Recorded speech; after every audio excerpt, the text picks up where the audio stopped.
And welcome back to another episode of Ronin's Den. Today we are here with the Dragon X as always, and our very special guest Fry. We're going to be talking about the MCDM book, Talents, which is set up for 5e currently. Dragon, am I remembering right? You said something about this going to be adapted for the new MCDM RPG they're working on as well. In the beta right now, they have the talent. I guess it's alpha, but the playtest of the actual game, the MCDM RPG, that I just got earlier this week, the talent is one of the classes, so it should be being adapted. Whether or not it makes the handbook, we'll see. But right now, they have it. Awesome. Right now, they're saying that it's probably going to be one of the core classes. Nice. It And probably, but they also said don't take anything we say now to heart. So Yep. don't take anything they say now to heart. it's really early days on that. So I still have the material in front of me. I just finished reading it again. The talent is a psionic character class. Is that true? Yeah. Okay. It's their equivalent. So I come from Palladium, where psionics is just baked into the system from Go, and it's very similar in its functions to magic. I've also played with psionic characters in like second edition D&D, where psionics was completely different from any other ability system they had inside the game. Dragon, since you said you've played it, and Fry, since you guys are both the MCDM guys here, what can you tell us about this new class and its system and mechanics that support it? Yeah. So, MCDM has this design philosophy that they like giving each class like a thing that they have to work around. For barbarians and like base 5e, a good example would be rage. But for the talent, they have this specific uh, theme that they're built around, and that's strain, which is it's points that as it goes up, you can gain strain, but as you gain more and more strain, you have different debuffs. But as you're gaining strain, you're also doing different things with your powers. So manipulating strain is really what this class is built around. And I know I'm getting a little bit ahead of myself and I'm not explaining this the best to start, but it it really feels to me that they're trying to get like the Jean Grey Phoenix kind of vibe from a psionicist when you're going into this, where you're seeing they're able to do these crazy complex things, but it's at a cost. There's a give and a take to these power systems, and it's something that I feel like I've heard is a very common in 3.5 and back, but 5e really doesn't have it. So it's an interesting design philosophy that I'm really excited to see. Okay. Well, I think they. Uh, so when Matt did the promo video, when they released it, when he did his YouTube video, he said it was very much superheroes. So a lot of their inspiration came from Jean Grey. If you look at the Metamorphosis, I think that's the one that, like, the Metamorphosis, you alter yourself. Definitely heavily inspired by Colossus or The Thing or Hulk. okay. Like, so they definitely were pulling inspiration from the superhero genre, but I think they wanted to try to make it more fantasy, but all in all, I think they did a pretty good job. There are a few things that kind of irritate me about it, but that's mostly just it's a lot of bookkeeping. Okay. So like my buddy Steele, he played it and he had to keep going back to the rules because like he would say something, I'd be like, I'm gonna need you to read that for me. And then he'd read it and it'd be like, okay, that's actually what it says. Okay. Or it'd be like, what do they mean here? So I think with any class this complicated, because let's face it, this is far more complicated than anything base 5e has put out. So with something this complicated, there's always going to be discussion of what do they actually mean here. One of the particular abilities that my buddy Steele had, I just had it pulled up. 1 second, let me find the daggum thing again. Reflective Armor, which is the 10th level ability for the telekinetic. Basically, what it does is it makes you use your reaction and you roll an attack against the person that's attacking. Well, the question he asked me was, can I use this on an ally since it's a reaction? And there's nowhere in there that says you can't, but it also never says that it has to be just him. So I had to make the ruling on the fly. And with a supplement like this, that kind of stuff annoys me. I feel like if you're going to put out 100-page document of rules, you kind of got to get those little itty bitty details, which it's MCDM, so I'm not going to hold them too accountable for that. I'm not going to be too mad because everything they put out is just really good. But a little bit of better wording, I think, would have been nice. Okay. So there's a few. well, what I want to do actually is just like rewind a bit because like we did kind of jump ahead on the class. Dragon, tell me about the class from like the ground up. What is the talent? What is it designed to do? And how do you build this character? And where does it fit within the party? So I guess if I were gonna try to sell this to someone, I would definitely say imagine Elle from Stranger Things if she was actually a D&D class. Pretty much the fantasy is that there is an order out there of psionic. They are not magical, they're not physical, they are tapped into this psychic realm, so to speak. If you look at the Flea Mortals, you would see that the they're voiceless talkers. Voiceless talkers, because we can't say illithid.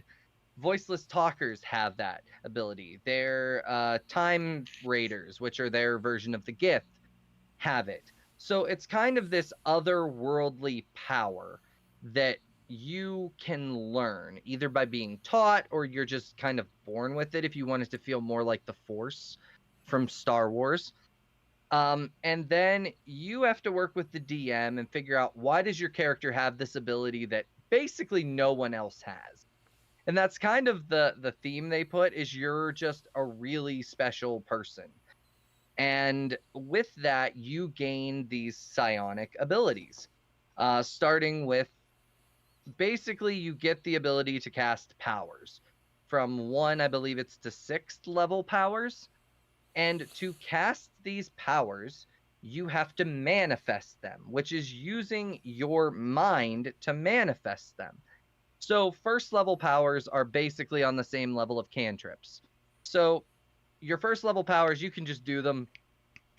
No squall. Your 1st level power, you have to make a test to be able to cast it. And you have what is called the manifestation die. It is a die that you roll to see if you cast that, or if you are able to do that power. So level 1, you get a 2nd level power die, right? So what you do is you take the die, you roll it, you're casting that power. If you roll equal to that, so if you roll above the power level, so let's say I roll a 4 on that D4, I cast it, I don't gain any strain. If I roll a 1 or a 2, or if I roll a 2, which is equal, I gain 1 strain. If I roll below it, I gain strain equal to the power. And I echoed there for a second, but Yeah, this gets really complicated really fast because also the talent allows you to concentrate on multiple powers at the same time. This sounds really powerful, and it is, but it comes with a high risk. Because the more powers you're concentrating at a time, the higher that manifest DC is, and the more strain you take on. Yeah. Gotcha. So I think the balance is really good. But it's definitely a high risk, high reward kind of class. And I would never recommend this to a new person or to someone who doesn't like spellcasters. Because if you don't like spellcasters, you're never going to like this. I would even put So as a DM, I very much have the philosophy of I'm not going to tell any new player not to play a new class that they're interested in. If you want to play a druid or a warlock, two of the more complicated classes, things that I don't recommend for new players, I'd let you. I'd just warn you, and we'd be doing a lot of work behind the scenes to make sure that you understand what you're doing. Talent, not a new player class. As a new player, there's too much going on here. This is for games I, with I players who know what they're doing. Okay, so I that definitely agree that I would never tell a player they can't play something. I would tell a new player, do not play this class. It okay. is going to be too much work. There's too much bookkeeping. You will hate D&D. You will hate it if you play this class. It's, First, it sounds like the Yeah, second first. edition Psionicist. Here, hold on 1 second. I had tried booting up Discord into my phone to answer questions from the chat.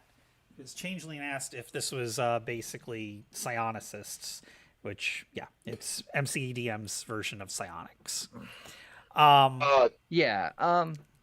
and the biggest thing from a 5e player perspective, somebody who hasn't been here for a long time, psionics not interacting with magic is something that is very interesting. Like you can't counterspell, you can't dispel magic, and you Mm-hmm. can't vice versa with the equivalent of psionics. And that's interesting and a little bit concerning as a DM if you don't plan around it. So you just kind of got to know that that's a thing, and you can't stop your talent from like uh, casting some crazy spell that'll take out the boss. Or if your boss is a talent, your players can't counterspell anything. So factor that into your prep. That reminds me Yeah. very much of like It second edition's handling of psionics.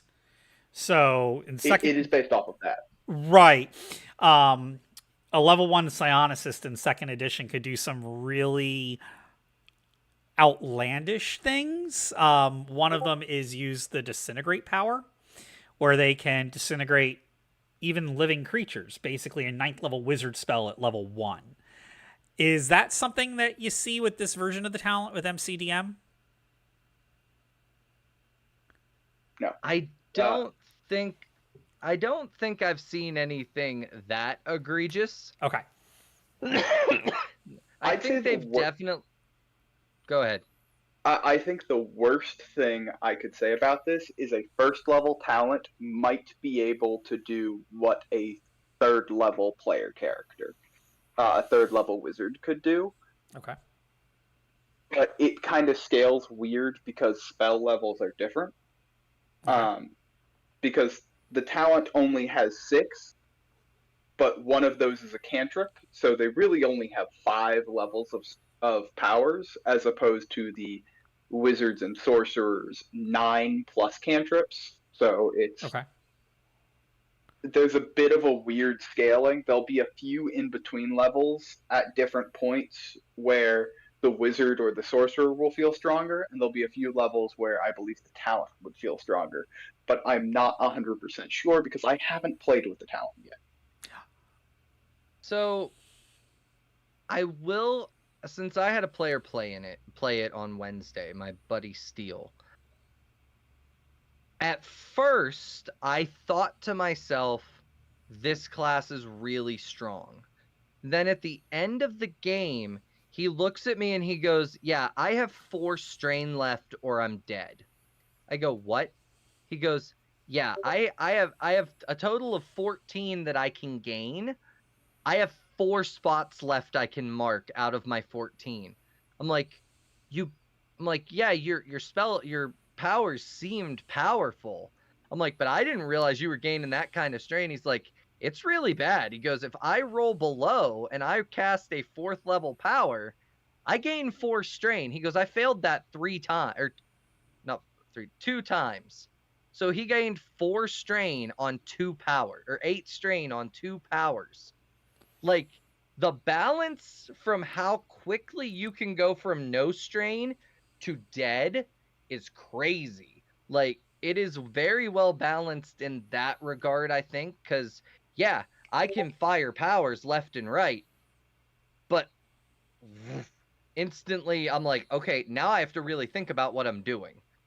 Okay. So I think it's very much a glass cannon. So And something we haven't touched on as much is as you're gaining strain, you're also gaining debuffs at almost every level of strain. There are 3 categories. You get to pick which debuffs you're getting at different points, but some of those debuffs are really debilitating. okay. So, like, one of them is if you get that far down, it's a -5 penalty to your AC. Ouch. Like they've given some really bad debuffs to kind of balance it out. So the way it works, Disadvantage on. Yeah, go. there's body, there's mind, and there's soul strain. So the first tier, the first one in each of those is disadvantage on something. I'm not going to go into what each one is. The second tier, so you can go up to eight checks in each of those 3. There's 8 spots. Every even one has no effect. Every odd one has a negative. So, like, if you get to 7 strain on body effects, your hit point maximum is halved. Like, you can easily go from being pretty okay to, okay, we need to get out of here. So how do you get rid of strain? You long rest. Okay, that's the only way to dump strain is through long rests. There's a few others, but there's one subclass, the Maverick, which is kind of like, I would describe it as the champion fighter of these subclasses. It's good, it's solid, it's boring. I'm not going to take it. So you can also regain strain when you short rest, but you have to choose to use your hit die for strain instead of regaining health. So once again, it's that pick and choose. You can choose to not have strain, but you're not going to regain health.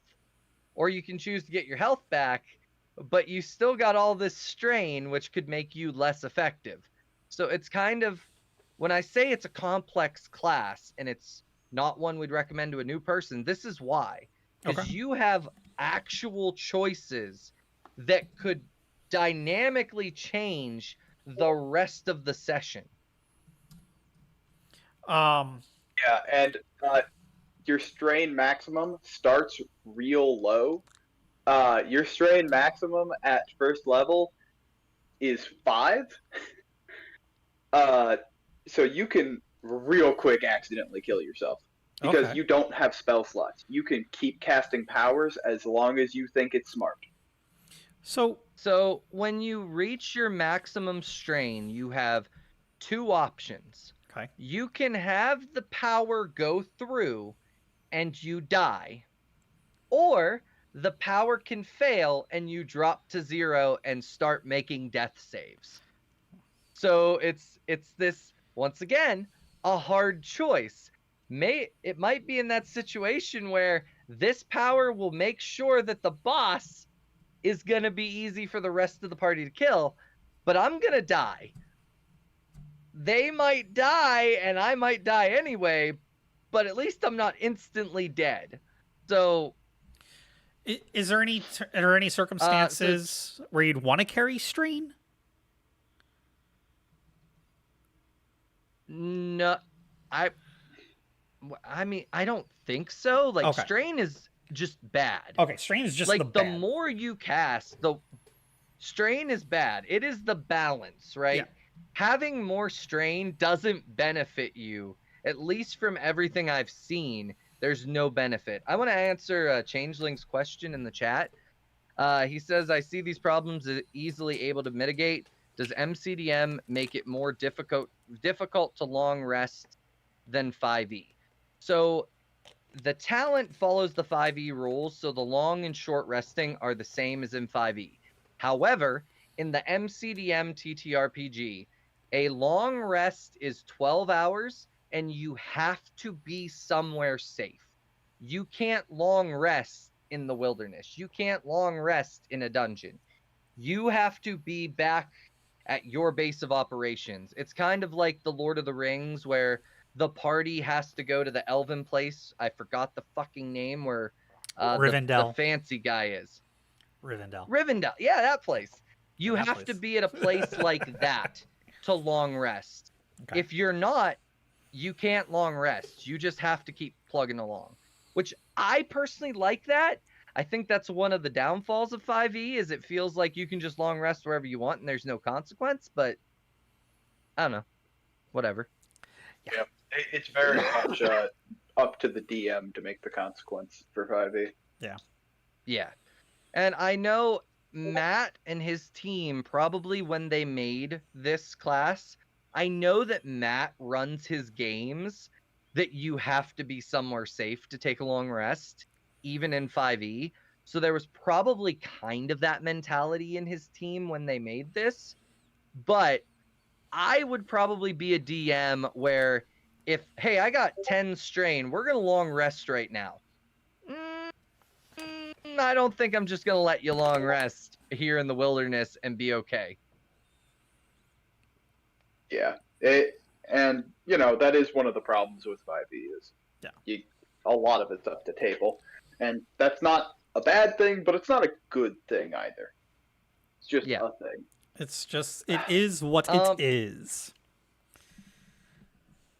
So another thing I want to say about the talent is for the price tag on it. I think I paid $15 for this whole supplement. It's 100 pages with really good art, and it is actually really well designed. You have 7 options of subclasses for this thing, if I'm remembering correctly, 6 or 7. 7, because it's one for each. I don't know, type of power, and then the Maverick. And it's not just the class and the subclasses. You're also getting a couple of feats. You're also getting a whole laundry list of the powers that you can use, because you're not casting spells, you're using powers. You're getting a new race in the Gemstone Dragonborn. If you don't have the other MCDM supplements, which most people probably wouldn't, but you're getting another race, and you're getting a lot of NPC villains that you can use, like pre-made psionic enemies. I love those so much. I was going through for each subclass except the Maverick, because again, it's boring. There are 3 different villain templates at different levels, and it's just really nice to have that. Because if your players are 5th level, if your players are 10th level, or if your players are 15th level, you can use one of these pre-made bosses or one of these pre-made enemies to fight against them. There's also several dragons in there, and again, this is all using like the Flea Mortals philosophy of design that all 3 of us love. And the race, they've got retainers. Sorry. They've got retainers as well. They've got, it's just so good. Go ahead. Sorry. Yeah, no, the lineage in there, I just really enjoy the abilities of. I was just sitting there grinning. The race gets very powerful once per short rest abilities, depending on what color or gem dragon, I don't know what the term is, depending on what type of gemstone dragon you are. And each of them is very powerful, but they're one use, and they're just fun. They're just cool, fun abilities that I would enjoy using at the table. Gotcha. Yeah, I definitely. I mean, I praise MCDM all the time, but they just put so much in their things that they put out that even the little, like I said, little nitpicks that I have don't make me have any negativity towards the product. But I definitely want to use this one villainous gemstone dragon, Kuthrion Uranizer. Like, oh my god, a CR 29 like world-ending psionic dragon. Yep. I will say, what my biggest nitpick, like, this sounds little, but it annoys me a lot.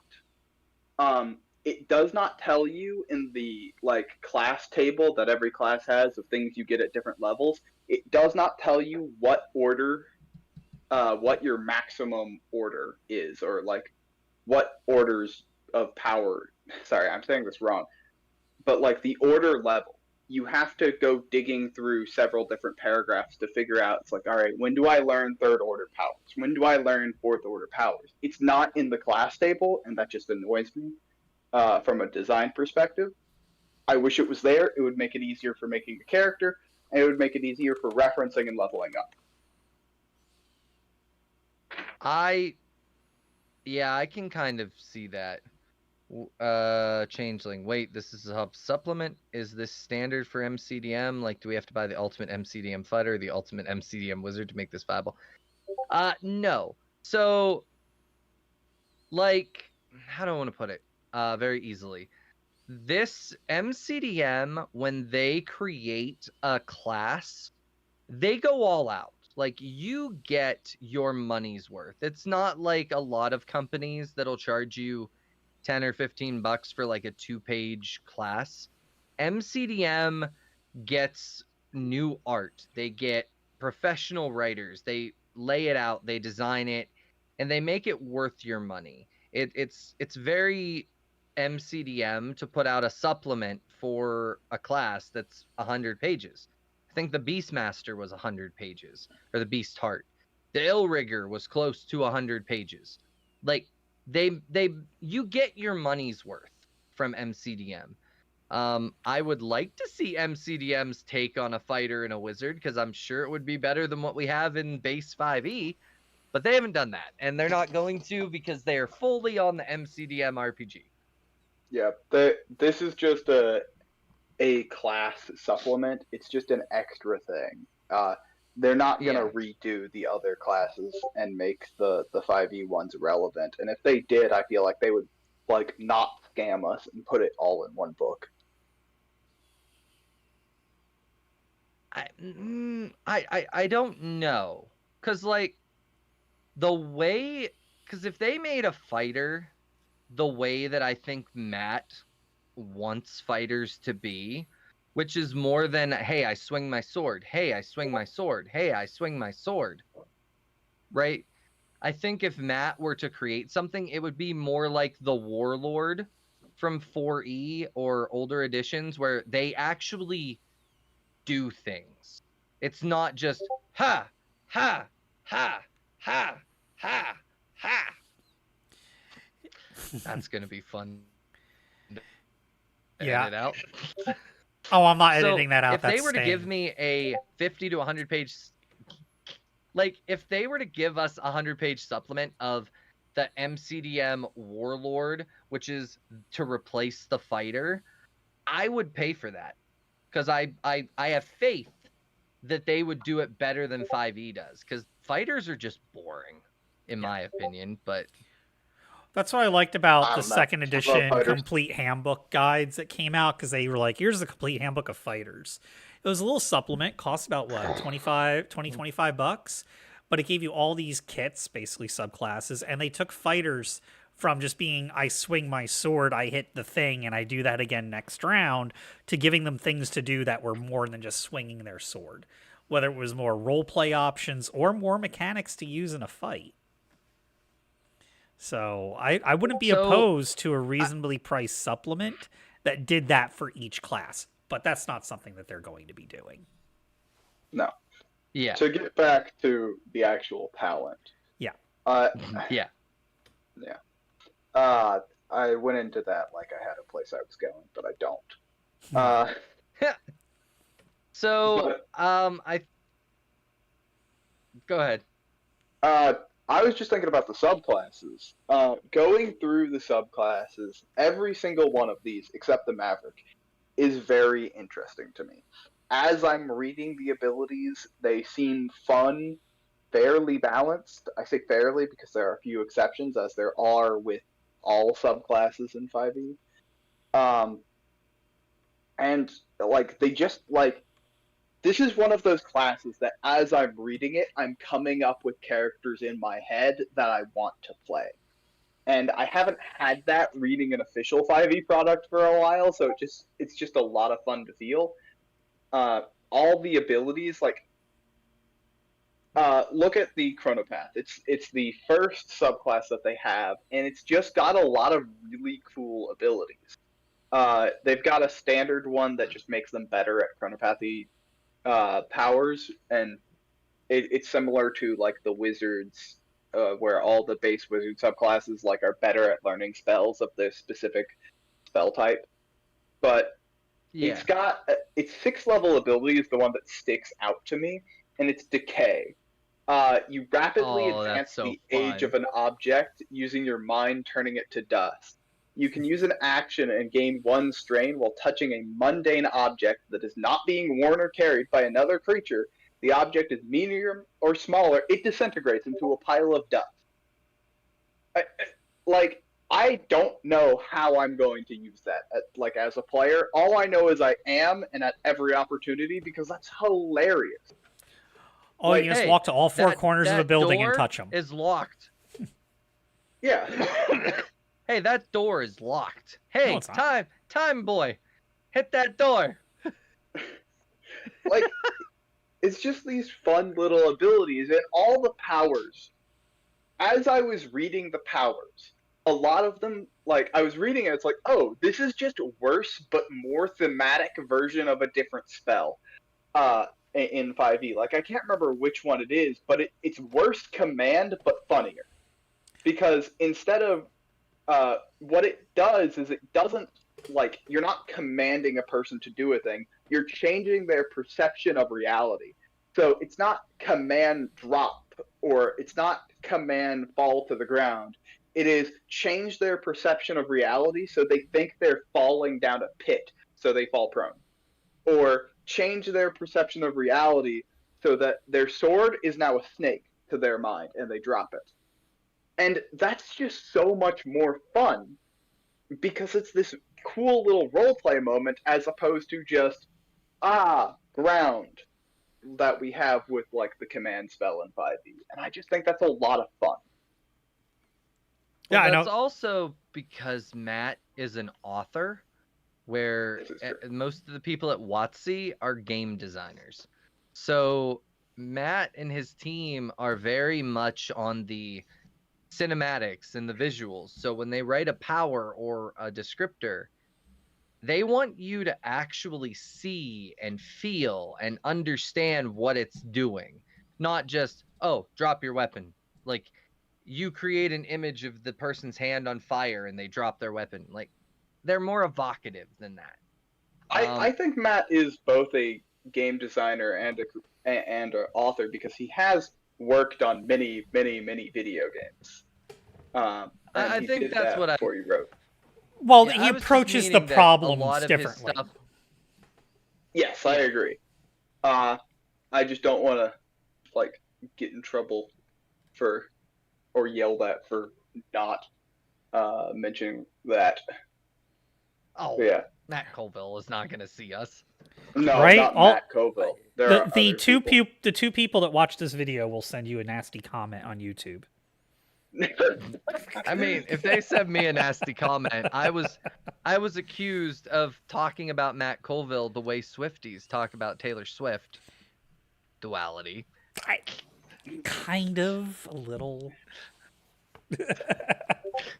I mean, he's not wrong. It's not exactly a bad thing well, he's either. not- I mean, it's okay to be a fanboy on stuff. I'm a fanboy of things. Matt So- Coville's got a lower carbon footprint. You should see me when somebody That's mentions for sure. bacon. I ain't gonna. Hey, we're done. We're done way with off that topic. That's a whole other world Yeah. of talk. So another. I definitely agree with Fry that I like how when you're going through this, you definitely think of certain classes, like certain builds you want to make and certain things. The abilities give you this sense of feeling, which is drastically lacking in 5e. Yeah. And I think MCDM writing supplements like this is going to be missed in the 5e community now that they're making their own TTRPG. But yeah, all in all, the experience I had with it as a DM, it didn't feel disruptive. Okay. It definitely, like, there were definitely some powers that, like, I thought were a little strong, but when Steele told me that he was at 10 strain out of 14, he's not going to be able to do that much more. And they've still got another encounter. So it's definitely balanced in a way. It's definitely something, like I said, you've got to know what you're doing when you play this class.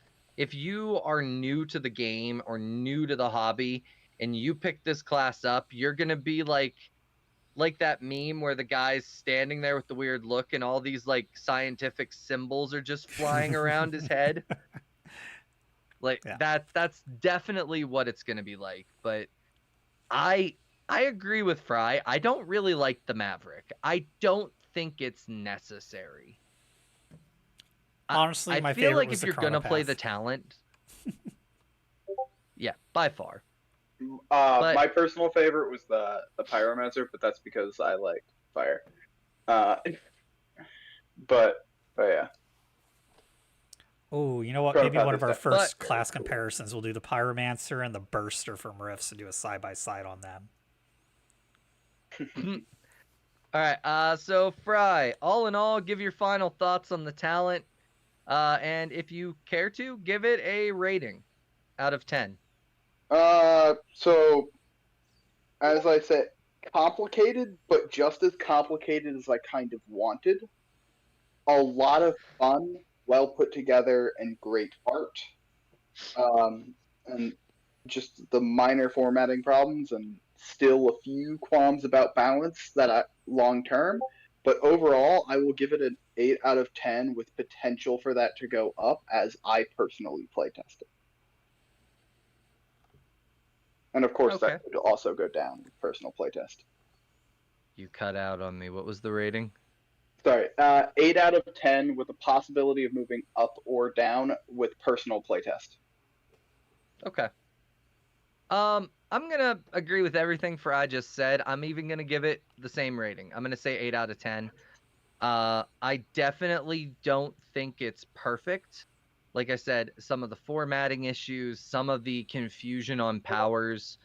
Uh, all in all, we heard. All in all, I like it. I think it will play fine. I think it's balanced enough. I think there's enough of a give and take there. I understand that it's crunchy and it's not for new players, but I feel like having like the fighter champion, I feel like having something in here that would have been less crunch for a new player might have been nice. So for those couple reasons, I'm going to give it the 8 out of 10. But definitely compared to most things, 8 out of 10 is really good. All right. Well, Dragon, you want to take us out? Tell everybody about Dubby Energy and close the show out tonight. Beautiful. Yeah. So as always, this episode was sponsored by Dubby Energy Drink. If you go to Dubby Energy Drink, you can get a 10% discount by using the code DEN Energy. It helps us out if you do so. If you don't, oh well. Yeah. Spend $1,000, you only pay 900. So don't spend $1,000 on Dubby Energy Drink, but you can. Thank you, Fry, for coming in with us tonight. We're talking about the talent. You all have a wonderful night, and we will catch you next time.